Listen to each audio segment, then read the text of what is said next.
we'll have to see what these players can do as well. But again, go ahead. And yeah, getting into this next one. Next game, yeah. Sorry about that.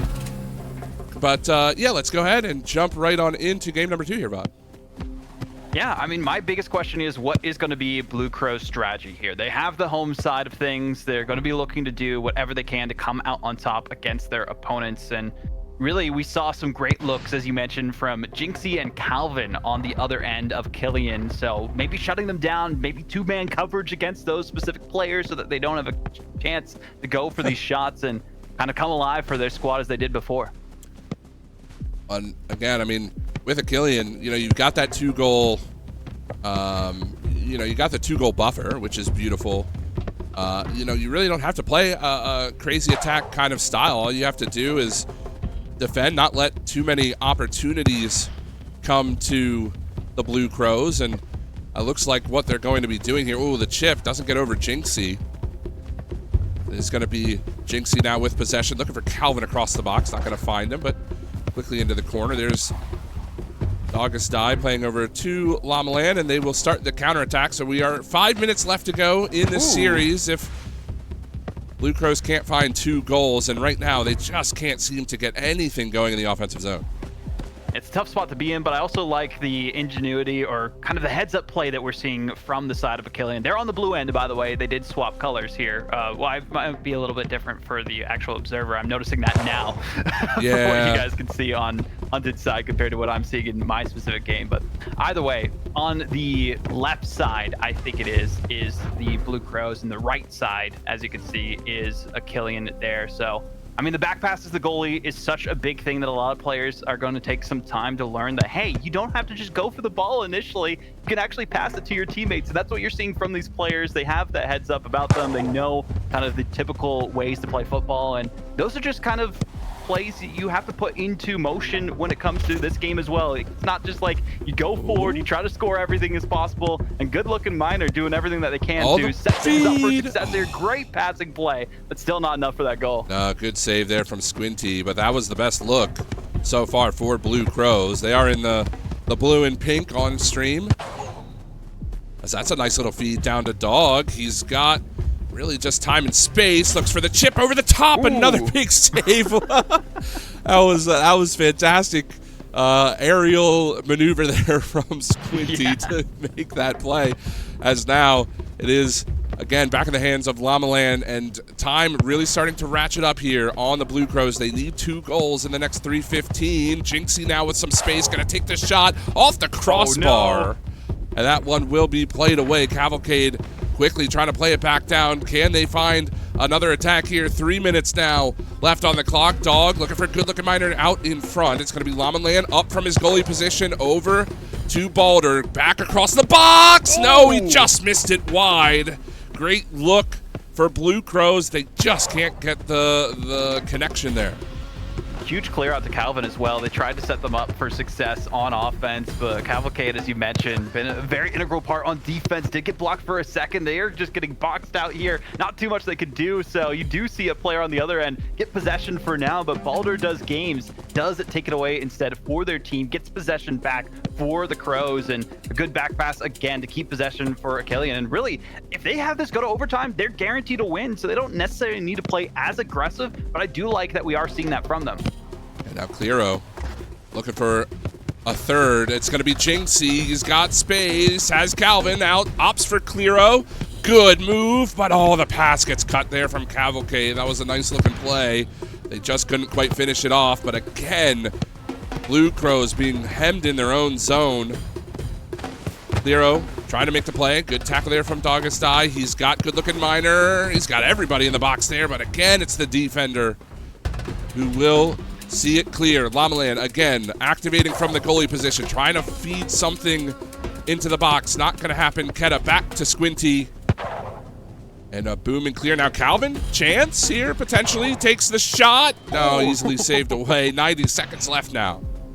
I think they just wanted to keep pressure up on that play. Didn't see any of their teammates, so just wanted to get it away from their opponents and make it a little bit harder for them to find positioning to transfer downfield. So that was a good play by them. clearo, though, with a shot, almost able to get the shot through, but a great save by the goalie. Deflected by Calvin, and that is a very meta move to make sure you can get this away from the goalies, stop and stuff them out so they can't get away as easily.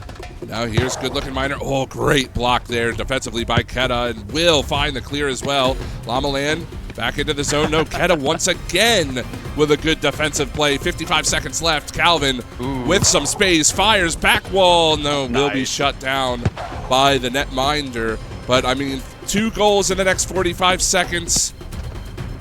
I don't know how possible it's going to be. Akillian look to push their way into the semifinals on the back of this 2 games. Here's Calvin once again over to Keda, just out of reach. Llamalan will win the race there, but still can't get the ball clear. Gets tackled from behind. Keda to Calvin. Balder's there. He just missed it wide. But time running out now. 20 seconds left to go in game 2.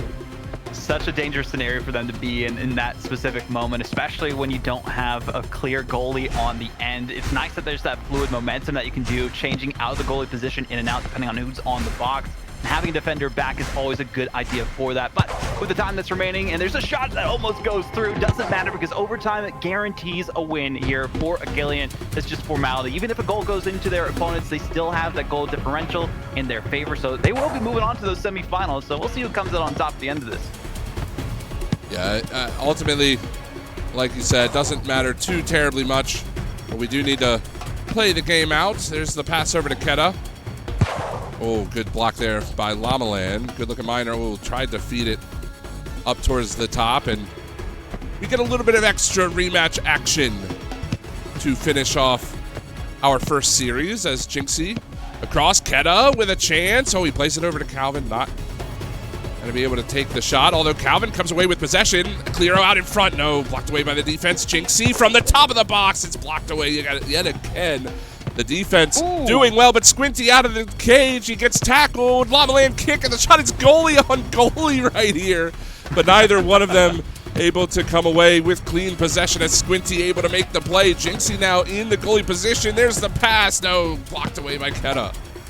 So close. Llamalan said, I'll do this myself if I have to. Baldur, you go in the net instead. And that's what I like about the fluidity of the kind of positions you can go for. Some teams do have dedicated strikers, defenders, and goalies, but some teams just have flex players like you do see with the Blue Crows. All of them noted for us when we collected information that they were flex. So we'll see kind of how the meta develops with that. If there's going to be strict positions, or if you have some kind of rotating around the field with that, as you typically see in like a game of Rocket League, or even a 3-on-3 matchup that you see in other sports. Oh yeah, absolutely.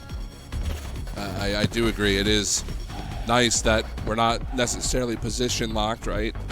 But you give the teams the option to play specific positions, and there will definitely be some teams who do take advantage of that. Some teams, as you say, will play more of a flex style, and we'll see which of those 2 strategies comes out ahead. As right now Keda, top of the box, looks for clear out in front. Good head away there by Llamalan. Dog now with possession and will pass just a bit behind, but he's able to corral it. Now it's going to be GoodLookinMiner. No, blocked away by Squintea. Here's Keda, maybe a one-on-one. Cavalcade is there defensively. clearo heading up the pitch as well. Keda hesitates, fires. Good save, Baldur.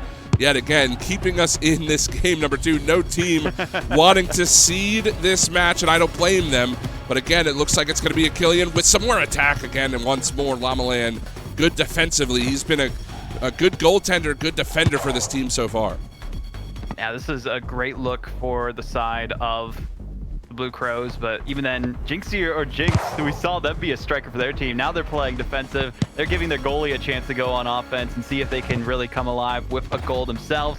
Good slide tackles to keep possession going, but not the best clear out towards the net. You always want to use that backboard to set things up. That's what makes this game kind of more unique than a typical football title that you have out there. It's all enclosed. There's no penalties, but there is a great shot here from the goalie themselves. Llamalan for the goal. Beautifully done. What a pass into the box as well. Llamalan connects with absolutely all of it. And whoa, the replay. This is weird. I guess now overtime replay is different than regular replay. But That finds its way in, so they get one back. They end up taking game number 2, but ultimately it does go to the side of Akillian with the